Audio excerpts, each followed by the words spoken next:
Jacob Abbas Shahbaz airbase पर 28 पाकिस्तानी ज़ायरीन की नमाज जनाजा अदा। नमाज जनाजा में 20 कमांडर, SSP, डिप्टी कमिश्नर ज़हूर मरी और सूबाई वज़ीर सैयद नासिर शाह की शिरकत। मैयत आबाई इलाकों को रवाना। हुकूमत सिंध का लवाहिकीन के लिए 50-50 लाख और ज़ख्मियों के लिए 10-10 लाख रुपए इमदाद का ऐलान।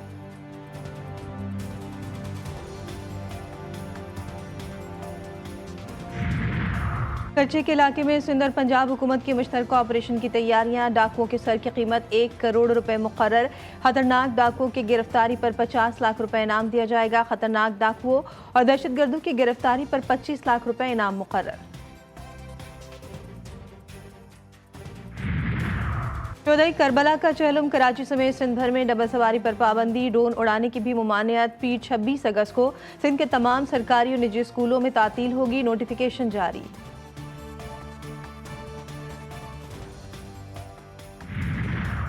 और कराची में काले बादलों के डेरे। सुबह सवेरे बाज़ इलाकों में हल्की फुहार और बूंदाबांदी। 26 से 29 अगस्त के दौरान कराची और अंदरूनी सिंध में शदीद बारिशों की पेशगोई। लाहौर में हालिया बारिशों के बावजूद हब्स और गर्मी की सूरत हाल बरकरार।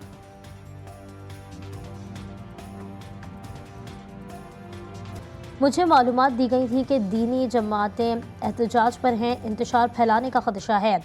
आज़म सवाती और बैरिस्टर गौहर के बुलाकर जलसा मुलतवी करने की हिदायत की। बानी PTI के अडियाला जेल में मीडिया से गैर रस्मी गुफ्तगू। बोले, अगर आखिरी मरतबा जलसा मुलतवी कर रहा हूँ, 8 सितंबर को किसी ने रुकावट डालने की कोशिश की तो खुद जिम्मेदार होंगे। मजीद बोले, कभी नहीं चाहूँगा कि मुल्क में इंतशार हो। पहले ही 9 मई की अभी तक जुडिशल इंक्वायरी नहीं की जा रही। मैं मुल्क की सबसे बड़ी जमात का सरबराह हूँ, इसीलिए ओपन ट्रायल का मुतालबा कर रहा हूँ। मौलाना फजलुर रहमान और PTI वफ्द की मुलाकात। हुकूमत को टफ टाइम देने के लिए JUI और PTI का पार्लियामान में साथ चलने का फैसला। PTI तर्जुमान रऊफ हसन कहते हैं, कोई ऐसी चीज़ नहीं जो इंसान कोशिश करे और हासिल ना कर सके। हम इंशाअल्लाह इनके तहफ़्फ़ुज़ात दूर करेंगे। मुलाकातों का मुस्बत नतीजा सामने आ रहा है। मौलाना ज़ियाउल हसन बोले कि तय हुआ कि कौमी असम्बली और सेनेट में कानून साजी से मुतालिक तमाम मामूलात कमेटियाँ आपस में मिलकर बैठ कर तय करेंगी। अस खुद हुसैन यूसुफजई का कहना था कि महमूद अचकजई भी चाहते हैं कि मामलात आगे बढ़ें। इसके लिए अपोजिशन सदर मुमलिकत आसिफ अली जरदारी ने कौमी असम्बली और सेनेट के इजलास तलब कर लिए। कौमी असम्बली का इजलास पीर 26 अगस्त जबकि सेनेट का इजलास मंगल 27 अगस्त को होगा। पार्लियामान में अहम कानून साजी मुतवक्के।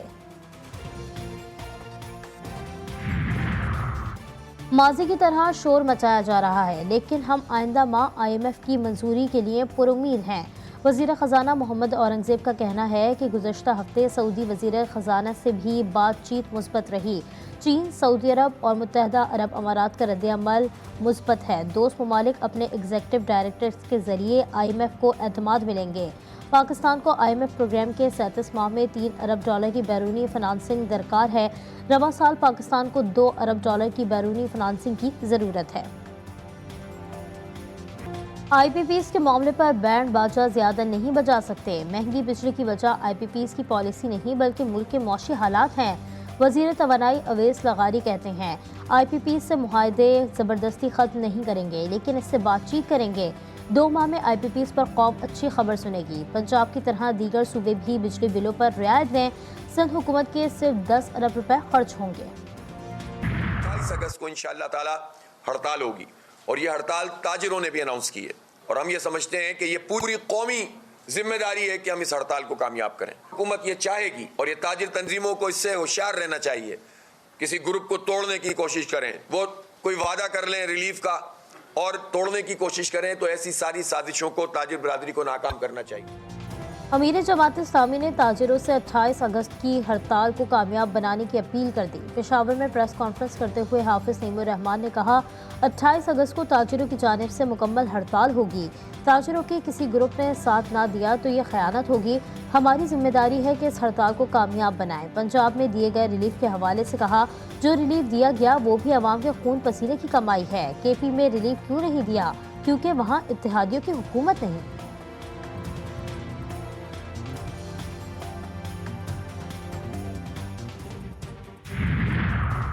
غریب عوام سے ایک اور سہولت چھیننے کی تیاری، وفاقی حکومت کا ملک بھر میں یوٹیلیٹی سٹورز بند کرنے کا فیصلہ۔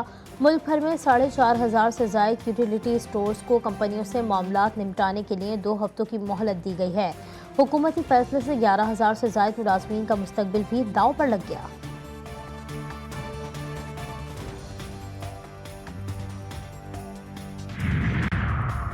کراچی میں کالے بادلوں کے ڈیرے، صبح سویرے بعض علاقوں میں ہلکی فوار اور بوندا باندی۔ مانسون کا ایک اور اسپیل کل رات سندھ کے جنوبی علاقوں کا رخ کرے گا۔ محکمہ موسمیات کی 26 اگست، 19 اگست اور 29 اگست کے دوران کراچی اور اندرون سندھ شدید بارشوں کی پیشگوئی، شہر قائد میں اربن فلڈنگ کا بھی خطرہ۔ غزہ میں صہیونی جارحیت جاری، خان یونس اور دیر البلح میں وحشیانہ حملے، مزید 22 فلسطینی شہید، شہداء کی مجموعی تعداد 40,265 ہو گئی۔ القصام بریگیڈ کا فلسطینی اور مصری سرحد کے قریب صہیونی کمانڈ سینٹر پر ڈرون حملہ، ایک صہیونی فوجی ہلاک، کئی شدید زخمی۔ جنگ بندی کے لیے بات چیت کے لیے اسرائیلی وفد قاہرہ پہنچ گیا۔ صہیونی فوج کا جنوبی لبنان کے سرحدی دیہات میں فضائی حملے، مختلف علاقوں میں بمباری سے حزب اللہ کے 3 جوانوں سمیت 10 افراد جاں بحق، کئی زخمی۔ حزب اللہ کی بھرپور جوابی کارروائی، اسرائیل کے انٹیلیجنس بیس کو راکٹوں سے نشانہ بنا دیا۔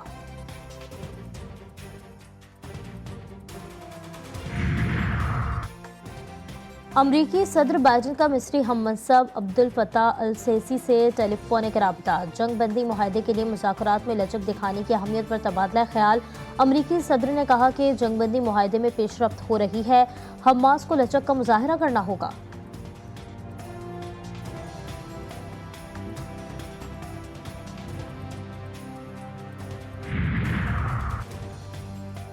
آزاد صدارتی امیدوار Robert F Kennedy junior Donald Trump کے حق میں دستبردار۔ کینیڈی جونیئر نے انتخابی مہم ختم کر دی، کہتے ہیں ٹرمپ اور ان کے معاونین سے کئی بار ملاقاتیں کی، میں سرحدی سلامتی، آزادی اظہار اور جنگوں کے خاتمے جیسے مسائل پر ٹرمپ سے متفق ہوں۔ اربعین حسینی کے سلسلے میں لاکھوں پاکستانی زائرین عراق پہنچ گئے۔ اربعین واقف چہلم امام حسین علیہ السلام تک جاری رہے گی۔ دنیا بھر کے زائرین کے لیے سینکڑوں موقف قائم کر دیے گئے ہیں۔ لاکھوں زائرین کا نجف اشرف سے کربلا معلیٰ تک پیدل سفر جاری ہے۔ وینزویلا میں 4تھی انٹرنیشنل ملٹری سپورٹس کونسل کے تحت world military cadet games, Pakistan کی مسلح افواج کے ٹرائی سروسز ٹیم نے ایونٹ میں 5 تمغے اپنے نام کر لیے۔ ISPR کے مطابق پاکستان مسلح افواج کے دستے نے ٹریک، فیلڈ اور شوٹنگ ایونٹس میں حصہ لیا۔ ورلڈ ملٹری کیڈٹ گیمز 16 سے 22 اگست تک وینزویلا میں جاری ہے۔ صغیر کے معروف صوفی بزرگ حضرت علی بن عثمان الحجویری المعروف حضرت داتا گنج بخش کے 981 میں سالانہ عرس کی 3 روزہ تقریبات آج سے شروع ہوں گی۔ عرس کی مناسبت سے 26 اگست کو لاہور کے اسکولوں میں تعطیل کا اعلان۔